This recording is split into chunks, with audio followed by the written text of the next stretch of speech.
আজকে একটা মুরগি টুরগি আইলো না, মুরগি জবাই হইলো না। আরে বাবা একটু জোর জোর বাবা আইতাছে বাবা মুরগি কত তোর আর আধা ঘন্টার বিক্রি মুরগি আইতাছে বাবা। আচ্ছা তুই যখন কইস দেখি কি হয়।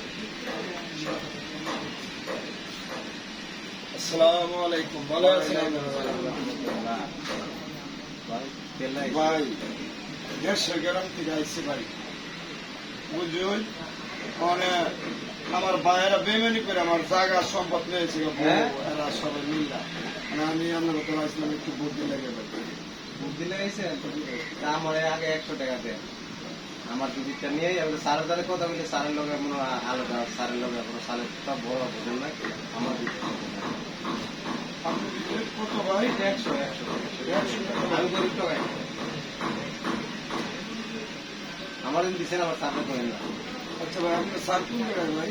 আচ্ছা আমি সারের লোক স্যার জি বলো স্যার, একটু গরিব মানুষ বুদ্ধি নেই, বুদ্ধি যাবেন স্যার, দেশ গ্রামে সব কিছু আমার নিয়ে গেছে স্যার। আমার বুদ্ধি তো কতটুকু লাগবে তোমার? বেশি বেশি দামিটা না কম দামিটা? সমস্যাটা কি আগে কও তো। আমার ভাইয়েরা বোনেরা মা বাপ ভাই বোন সবাই বেমানি করে আমার জায়গা বিচ্ছা হয়েছে। আচ্ছা তুমি 550 টাকা দাও। 550 টাকা দিতাম হ্যাঁ ভাই, 550 টাকা ভাই ভালো বুদ্ধিটা দিন ভাই। আচ্ছা দিবেন, ভালো বুদ্ধি দিবেন, গরিব মানুষ আছে ভালো বুদ্ধি দিবেন ভাই। 500 টাকা স্যার, 500 টাকা দিচ্ছেন। আচ্ছা তোমার সমস্যা তো বড় বড় জটিল সমস্যা।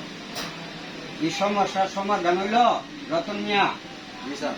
এই সমস্যার সমাধান হইলো তার একটা ভাঙ্গা থালা দিয়ে দাও, আমগো বাড়িতে আছে না? জি স্যার। ওই ভাঙ্গা থালাটা দিয়ে দাও আর কও চৌরাস্তার মোড়ে বইয়া ভিক্ষা করতে, ইনকাম ভালো হইব। কি কই